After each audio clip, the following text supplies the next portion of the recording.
utukuzwe na uinuliwe Jehova, katika jina la Yesu tunaomba na kuamini, sema amen. Amen, amen. Umebarikiwa sana katika jina la Yesu. Tuseme kwamba tunamshukuru Mungu kwa kutupatia wewe jioni ya leo. Jina la Bwana litukuzwe. Tukae viti vya mbele katika jina la Yesu. Mungu awabariki sana. Tunashukuru Mungu mpaka hapo. Jina la Bwana litukuzwe katika jina la Yesu Kristo. Wengine tutakuja hapa, tubaki tuna technician peke yake hapo. Basi kwa dakika tulizo nazo ningependa tuingie katika maombi, na maombi yetu ya leo ni changamoto ambazo unakumbana nazo katika kumtumikia Mungu.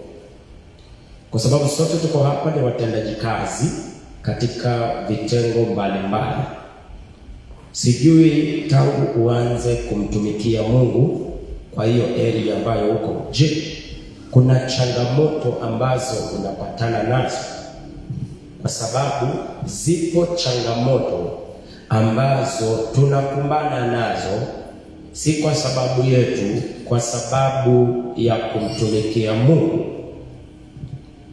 Changamoto utakumbana nazo, utapata ya kwamba kuna matofauti ya wewe kukua tu mshirika kanisani na haufanyi chochote. Kuna tofauti na wakati Bwana anaanza kukutumia, wakati unaanza kukua na impact katika nyumba ya Bwana, wakati unasema sasa nahisi mwongozo wa kuingia katika huduma ya uimbaji, nahisi mwongozo wa kufanya hii, nahisi mwongozo wa kufanya hii. Sijui upande wako wewe kufikia sasa kukoje, lakini ni vyema kwa wewe kujua kama mhuduma ya kwamba zipo changamoto na pia zipo mambo ambazo utapitia. Sababu kubwa ni ili uache kumtumikia Mungu. Bwana Yesu asifiwe. Utajipata, nimesema, ukijiangalia kabla ya wewe kuingia kwa chochote, na wewe baada ya kuingia utapata ya kwamba kuna matofauti mawili makubwa sana.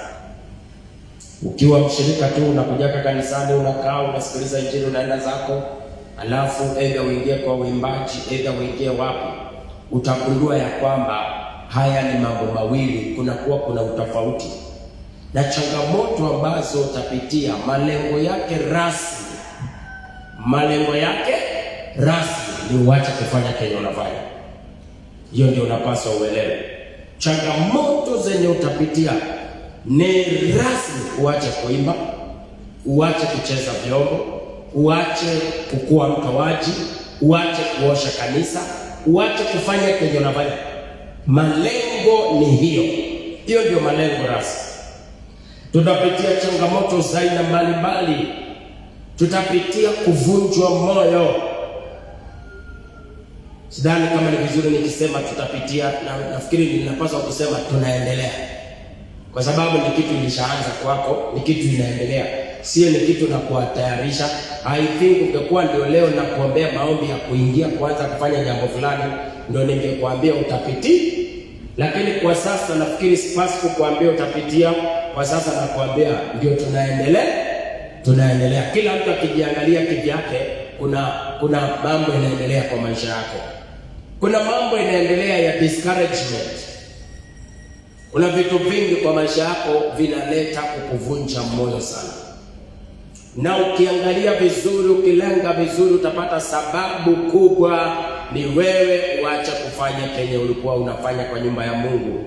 Wewe ni asha, wachana na hiyo asha. Discouragement haitakuwa tena. Kwa hivyo wapendwa, kwa sababu ya kazi ambayo Bwana ametupatia tufanye, wapendwa, tunaendelea kuvunjwa moyo. Tulishavunjwa moyo, tunaendelea kuvunjwa moyo. Kwa hivyo unapaswa ujue kwamba utavunjwa moyo kwa njia nyingi. Kwa njia nyingi sana. Utavunjwa moyo kwa njia nyingi sana ili uache kumtumikia Bwana. Utachekwa na watu watakuongea, watu watakusemanga, watu watakutaja kwa mabaya. Malengo ni uache kufanya kenye unataka, kenye unaendelea kumfanyia Bwana. Sasa ni nini tunapaswa kufanya wapendwa? tunapaswa pia kuchukuaga nafasi ya kuomba maombi ya kumwambia Bwana, nisaidie kushinda kila changamoto ya kunisababisha niwache kukutumikia. Na ndio maana nilikwambia ushuhuda wa namna hii kwetu sisi kutoa si mzuri. Bwana asifiwe. Yesu aliniokoa nikiwa mdogo, na tangu niokoke mpaka wa leo, hiyo miaka 20, sijawahi ona chochote ya kunifanya nirudi nyuma. Ni kwa sababu hakuna kitu ya maana unafanya kwa nyumba ya Mungu utatutolea ushuhuda wa aina hiyo. Kwa hiyo ukisikia mtu akitoa ushuhuda akisema tangu niokoke sijaona kitu ya kunifanya kurudi, wapendwa, mimi nimekumbana na vitu mingi ya kunifanya niachane na hiyo pasta. Sitakudanganya. Maana nilikwambia mimi kwa maisha yangu yote unifuate shule, unifuate kote. Mimi na kusumbuana na watu haiwezekani.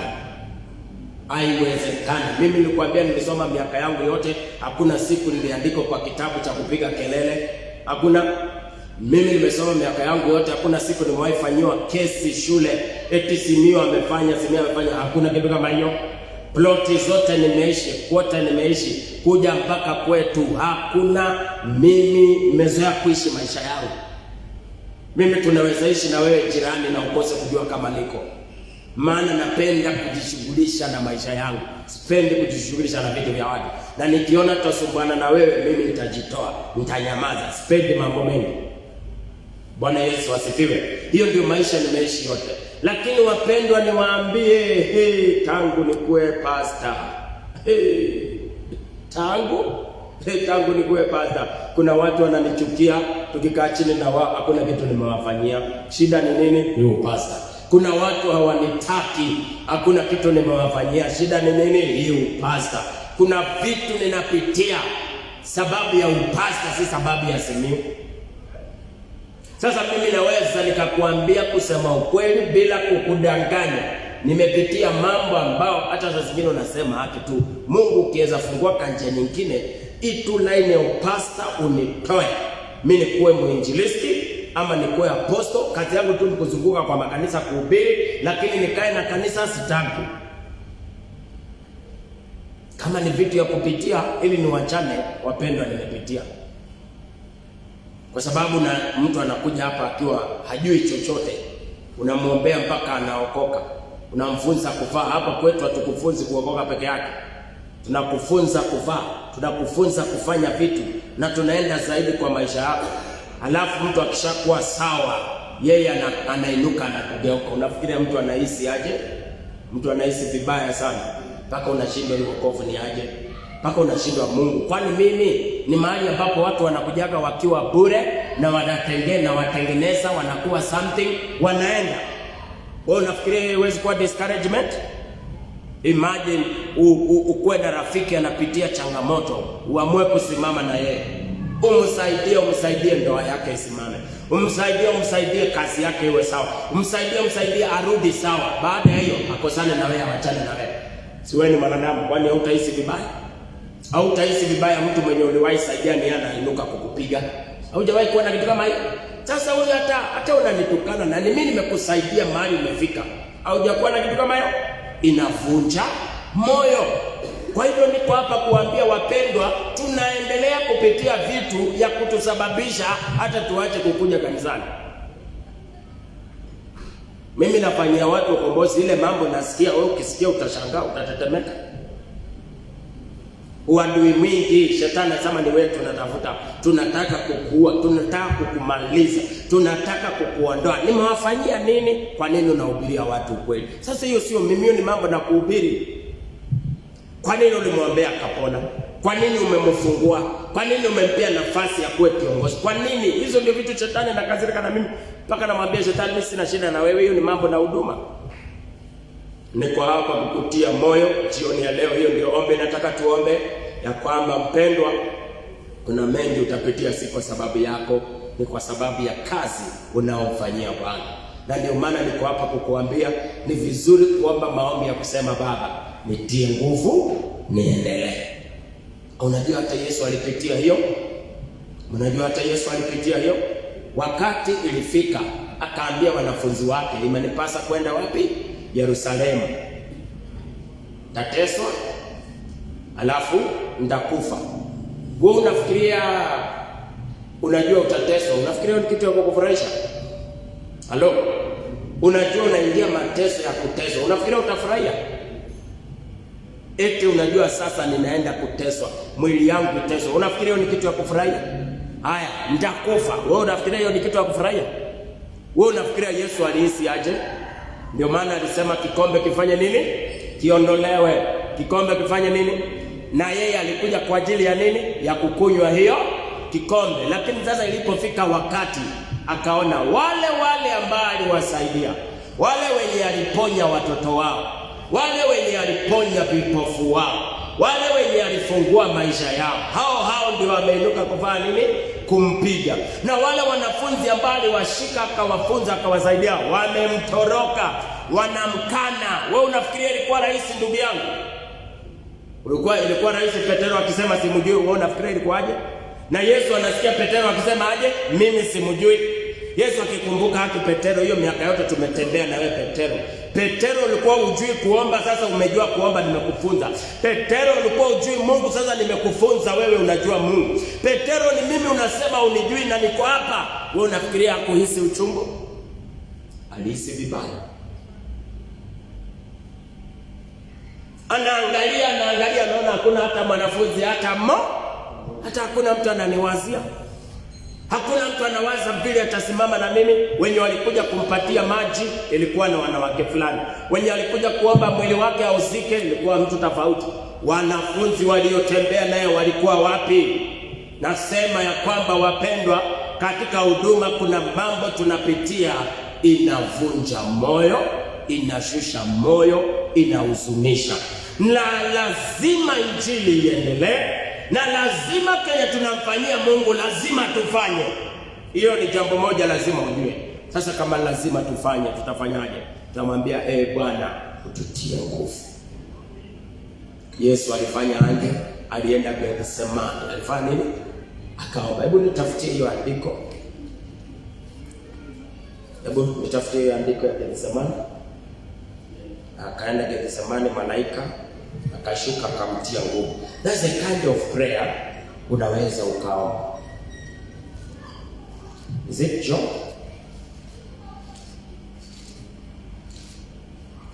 Umepata?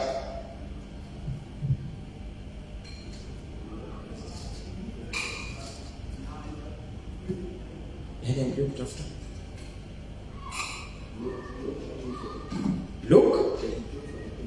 Luke 22:43.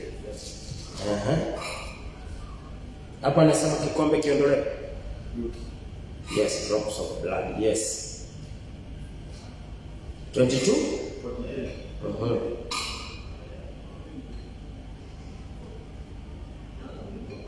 Tuanzie 39.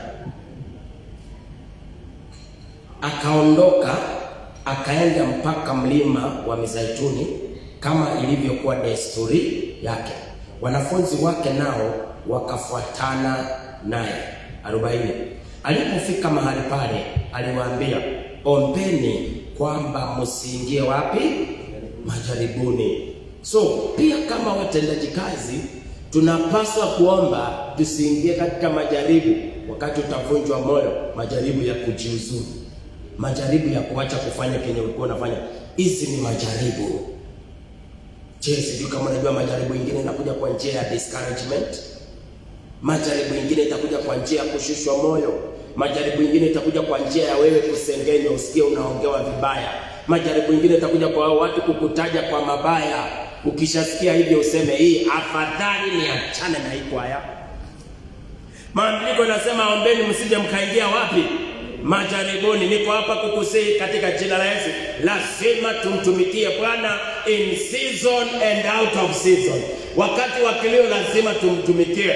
Wakati wa furaha tutamtumikia. Wakati tuko nao tutamtumikia. Wakati hatuna tutamtumikia. Wakati tunachekelewa tutamtumikia. Wakati wanatutaja kwa majina mabaya tutamtumikia. Na pia tutaomba ili tushinde majaribu ya kuacha kumtumikia Bwana kwa ajili ya yale ambayo tunapitia.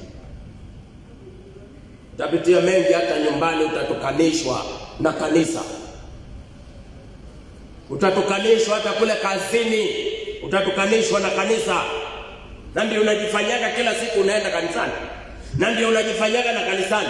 Sinasikia wewe ni kiongozi. Si huwa ninaona utatukanishwa na hizo. Na hizi zote ni za kukusababisha uachane. Hizi zote za kukusababisha. Kuna mambo utapitia hata kwa ndoa, utapitia kwa familia, na yote ni ya kukusababisha uache. Ayubu alipitia changamoto ya ndoa. Bibi yake akamwambia, sasa asiukufuru Mungu fanye. Wewe unafikiria alisi aje? Unafikiria alisi aje? Bibi yake akimwambia, wewe unaendaga church, wewe unatumikiaga Mungu. Mungu wako wako wapi? Mali yako huyu Mungu wako wapi? Watoto wako wote wewe unafikiria ilikuwa kazi rahisi? Watoto wameenda, mali imeenda, kila kitu imeenda, hata wewe mwenyewe mwili wako ni mgonjwa. Alafu hapo ndio mtu anakuja kuambia, na ndio unaringaga unaenda church. Na ndio unajifanyaga unaenda church. Mungu wako wako wapi? Unapitia hizi zote. Vile Ayubu alikuwa na moyo mkuu, akasema hapana, simtumikii Mungu kwa sababu tuko nayo hii na hii na hii. Ayubu alishinda changamoto ya kukua katika hali mbaya, kuitanishwa vibaya na Mungu wako. Hiyo ilikuwa inatosha kumvunja moyo. Bwana asifiwe. Wapendwa, hizi ni vitu ambazo utapitia. Bwana Yesu asifiwe. Haya ni mambo ambayo utapitia. Utashindwa kulipa rent. Utajipata kwamba umechelewa kulipa rent na landlord anajua unaendaga church. Atakutukanisha na hiyo kanisa yako. Wewe unafikiria utahisi aje? Unafikiria utacheka? Unafikiria utafurahi? Niko hapa kukuombea nguvu ya kushinda hiyo changamoto kwa jina la Yesu. Niko hapa kukuombea nguvu ya kushinda hiyo changamoto. Tunaweza tukakuweka kiongozi kwa kanisa, ikakuwa ni shida kwa wengine. Kila saa unaitanishwa na hiyo, utapigwa na hiyo, utatukanishwa na hiyo. Mpendwa, na kuombea ushinde hiyo changamoto. Ni vizuri pia tuombe na tuombeane ya kwamba changamoto zenye unapitia za kukuvunja moyo usiende church, ninakuombea ushinde. Kuna mtu anapitia pia changamoto ya kazi. Anasema nitaenda prayers na kuanzia asubuhi sijauza. Nikienda na saa ndio masaa wateja wanatokeze. Hizi ni changamoto watu wanapitia. Jina la Bwana litukuzwe. Jina la Bwana litukuzwe. Tuko hapa kuombeana tushinde kwa jina la Yesu. Tutaovercome kwa jina la Yesu. Salimia mwenzako, mwambie utashinda. Ndio mwenzako mwambie hata yeye anaendelea saa hii na kuombea ushinde. Simama gangari kwa jina la Yesu. Mwambie simama gangari, simama hata iweje. Nimeamua sitarudi nyuma. Nimeamua sitarudi nyuma. Hata iweje sitarudi nyuma. Hata iweje sitarudi nyuma. Amen. Hakuna kurudi nyuma yake, tutamtumikia Mungu. Kama kuna kitu mzuri tunafanya dunia hii ya maana ya milele ni kutumikia Mungu. Gari nitanunua itabaki hapa. Bwana asifiwe. Nyumba nitajenga itaisha. Pesa na maisha mazuri yote itabaki hapa. Lakini kumtumikia Mungu iko na malipo kwa jina la Yesu. Kumtumikia Mungu iko na taji. Kununua gari haina taji. Kukaa nyumba nzuri haina taji. Hiyo ni maisha yetu mazuri hapa duniani. Lakini kumtumikia Bwana iko na taji. Haleluya. Mstari wa 41 mwenyewe akajitenga nao. Bwana asifiwe. Bwana asifiwe. Sometimes ni vizuri kujitenga na watu. Yesu alijitenga na nani? Wenye alienda na wao maombi. Sometimes unahitaji you need to separate yourself. As a servant of God, you need some quiet time. You need to separate yourself. And here the Bible is teaching us ya kwamba I can separate myself na wewe. There are times tunapaswa kukua mbali, ukuwe na masaa yako peke yako na Mungu. Alienda na wao lakini pia akajipea nafasi. Bwana asifiwe sana. Akajitenga nao kama kiasi cha kutupa jiwe. Akapiga magoti akaomba akisema, Baba, ikiwa ni mapenzi yako uniondolee nini? Kikombe hiki. Hiki ni kikombe cha mateso. Hiki ni kikombe ambacho sasa ni cha kutukomboa. Yesu ilipofika wakati akaona nitapitia yote, akasema afadhali uondoe. Bwana asifiwe. Lakini cha maana ni kwamba alienda ongelea watu vitu wapi? Kwa maombi. Alikuwa tayari kusurrender. Mimi nawacha hii mambo ya uongozi, pastor nitoe. Pastor hii mambo ya kuimba nitoe. Pastor hii mambo ya ushering nitoe. Alikuwa amefika hapo. Akisema kikombe kiondolewe, alikuwa anasema nini? Basi Mungu niondolee ministry. Niondolee nini? Niondolee ministry. Let me just be a member. Umewahi patana na washirika wakakwambia wacha tu nikuwe mshirika peke yake. Sitaki mambo mengi, wacha tu nikuwe mshirika. Ushapatana na watu kama? Ushapatana na mtu kama? Usiwahi fika hapo kwa jina la Yesu. Unakuambia na ukifika hapo ushinde hiyo. Kwa sababu anasema mimi sitaki mambo mengi. Tangu nikuwe kiongozi mambo ni mengi. Watu wananisengenya, chuki napewa nyingi. Nimefanyia watu nisijafanya chochote. Usifike hapo kwa jina la Yesu. Amen. Nakataa. Nilikuwa nahubiri hapa, nijipate siku moja nimesema acha tu nikuwe member. Nikae chini niona watu wakifanya yanafanya. Nakataa kwa jina la Yesu. Nataka kurembesha taji yangu. Rembesha taji yako. Geukia mwenzako mwambie rembesha taji yako. Geukia mwenzako mwambie rembesha taji yako. Na unafikiria inarembeshwa hivi? Inarembeshwa na machozi. Inarembeshwa na nini? Na machozi. Mwaka wa 2023, 2024. Nilikuwa ninalia. I used to cry. Unaenda kwa kitanda usiku ni kulia. Nilikuwa nakuja morning glory, nakuja mapema, naingia kwa ofisi. Najaribu kuomba, najipata nalia. Nilikuwa tu nalia kwa sababu ya yale ambao nilikuwa napitia. I cried. 2023, 2024 nililia. Nilikuwa nakuja huko najifungia. Nalia at least niipunguze nikienda kwa nyumba watoto wasi notice kuna kitu inaendelea kwangu. Kwa sababu ya yale nilikuwa napitia. Nashukuru Mungu hakuna siku niliinua mkono nikasema sasa ikae. Lakini nilikuwa nasema afadhali Mungu, ningekuwa mimi si pastor, singekuwa na mambo mengi. Mimi ningekuwa tunaishi maisha yangu singesumbuana watu. Lakini sasa mimi ni pastor, Mungu ndiye ananiletea mambo yote. Bwana Yesu asifiwe. Haleluya. Ukipita barabara unasema ndiule. Ukipita wapi ndiule. Sema Mungu sasa kunaendaka aje? Bwana asifiwe. Lakini maombi ilinitia moyo. Maana nilikuwa ninaomba, najipata nalia kwa maombi, nashindwa kuendelea kuomba, nalia. Nasema afadhali ulilie kwa mkono ya Mungu. It's better because God will encourage you. Bwana Yesu asifiwe. Hivyo ndio nimekuja kukuambia hata na wewe kimbia Gethsemane ukalilie huko. Kimbia Gethsemane ukalilie huko. Ukisikia wanakuongea sana, na wewe ujue unafanya vizuri sana. Ukisikia unatajwa, nijue na unafanya vizuri. Sasa shetani anataka ukasirike, enda ulilie kwa maombi. Yesu akasema kama ni mapenzi yako kombe kikifanya nini? Kiweze kuniondokea kikombe hiki, walakini si mapenzi yangu bali yako yatendeke. Malaika kutoka mbinguni akamtokea, akamtia nguvu. Alikuwa anaomba. Alikuwa anafanya nini? Anaomba. Na kwa sababu alikuwa anaomba, Mungu ni nini alifanya? Alimjibu kwa njia gani? Kwa kumwambia nitakupatia nguvu ya kuendelea kushinda kenye unapitia. Jioni ya leo nataka tuombeane nguvu ya kushinda kenye kinaumiza moyo wako, nguvu ya kushinda kenye kinakudiscourage, nguvu ya kushinda kenye kinakusababisha saa zingine usikie kuacha kutumikia Mungu. Unahitaji kutiwa nguvu peke yake. Kwa sababu Romans, is it Revelation? Simama juu tusome hii tumalize. Revelation chapter 2 verse 10. Simama tusome hii alafu tuombeane. Revelation chapter 2 verse 10 nasemaje? Usiogope. Bwana Yesu asifiwe. Inaanza kwa kututia moyo tusifanye nini? Geukia mwenzako mwambie usiogope kuendelea kumtumikia Bwana. Sema sitaogopa kuendelea kumtumikia Bwana. Nyinyi kanisa la Winners, nyinyi ni ushuhuda. Si mmeniona miaka yote?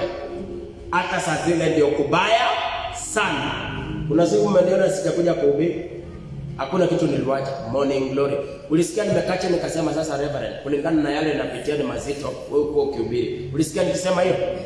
Mimi niliendelea kuhubiri.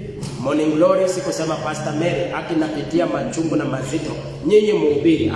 Nilikuwa ninahubiri. Na Tuesday nilikuwa nafanyia watu ukombozi. Hakuna kenye niliacha kufanya. Ndio kama zako mwambie afadhali ufanye kazi ukiwa umekwazika, lakini bora usiwache. Afadhali ukwazike lakini usiache. Afadhali uwe na moyo mzito lakini ufanye na hiyo moyo mzito. Halo. Afadhali uwe na hiyo uzito lakini ufanye tuashari upange watu na hiyo uzito yote. Panga watu na hiyo uzito wote. Shetani aone yani nimekigonga lakini bado hakijawacha. Shetani atasikia vibaya. Ndio kama sasa kumwambia usiogope kumtumikia Bwana. Changamoto zikiwa nyingi, sema usiogope, sema sitaogopa. Yale nilipitia inaitwa character assassination, kuharibiwa jina. Ilikuwa inipea uoga ya kufanya nini? Ya kuhubiri, lakini sikuogopa. Kuna kitu hata moja nilisimamisha, niliendelea kuhubiri. Bwana Yesu asifiwe. Mpaka mchungaji mmoja akanitembelea akaniambia, nimekubali umeitwa na Mungu. Yaani unaweza pitia hiyo yote na bado unakuona kwa mtandao unaendelea kuhubiri. Ni kwa sababu nilikataa kuogopa. Ndio kama za kumwambia usikatae kuogopa. Usiogope kwa jina la Yesu. Maandiko yanasema usifanye nini? Usiogope mambo yatakayo kupata. Tazama, huyo ibilisi atawatia baadhi yenu gerezani ili mjaribiwe, nanyi mtakuwa na dhiki siku 10. Uwe mwaminifu hata kufa, nami nitakupa taji ya uzima. Kuna nguvu katika kuendelea na kukuwa mwaminifu kwa kazi ambayo Bwana amekupatia. Kuna kazi ambayo Mungu amekupatia katika nyumba yake hapa. Kuwa mwaminifu, usiogope, endelea kabisa, usiinue mikono, usimfurahishe shetani. Shetani anataka uache. Tuko hapa kusema ombi Bwana akutie nguvu ya kushinda changamoto zote unapitia za kihuduma. Kwa sababu hatuwezi kataa kuna changamoto. Shika mkono ya mtu, anza kumwombea. Maandiko yanasema malaika akashuka akamtia nguvu, yakatana mazanda makatali maboso. Nimesema shika mtu umuombe. Rakababa shanda na babwa.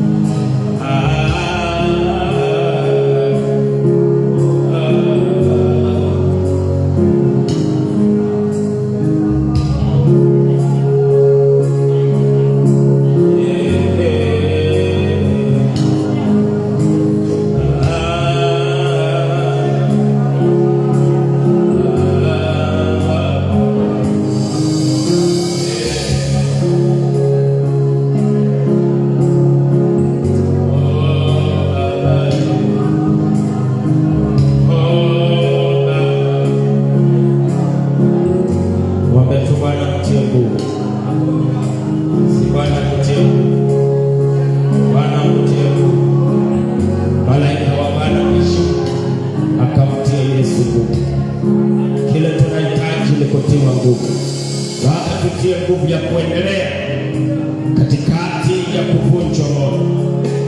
Baba, tutie nguvu ya kuendelea katikati ya kuitwa majina.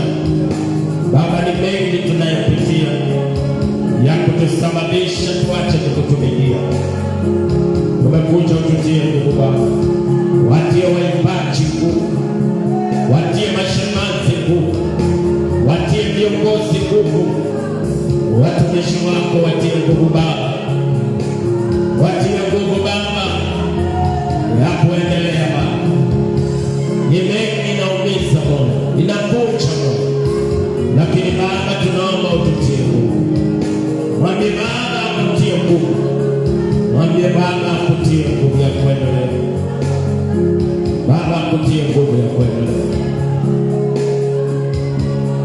Unaweza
ninakushukuru kwa neno lako, ninalipokea, ninaliamini na ninakiri ya kwamba Baba, ni mengi nimepitia ya kunisababisha niachane na kukutumikia, mambo mengi ya kuvunja moyo, kushusha moyo na ya kuniondoa, lakini leo nimegundua napaswa kushinda.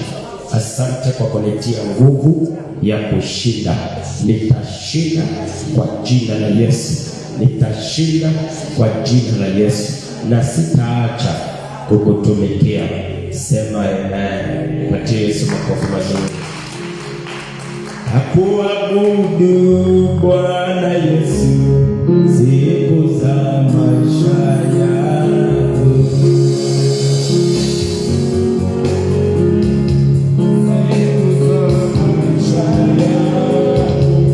hakuabudu Bwana Yesu siku za maisha yangu,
Shukuru jioni ya leo kwa sababu ya kututia nguvu ya kuweza kuendelea kukutumikia.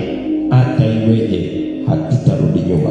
Siku ya leo tumeamua kukutumikia kwa jina la Baba na Mwana na Mtakatifu. Tunaomba na kuamini, sema amina.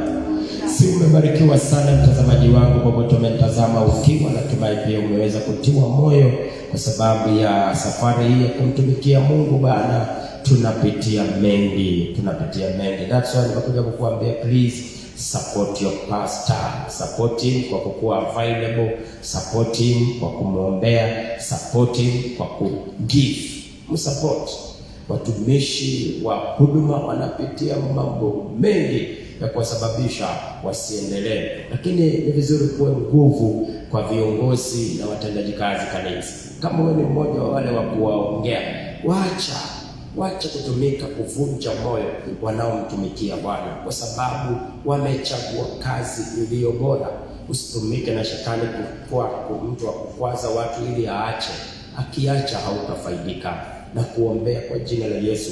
Siku ya kesho tunaendelea kuomba kwa sababu ya vita ya maisha yetu ya pesa, na ninakukaribisha kesho katika jina la Yesu Kristo mwana Mungu aliye hai.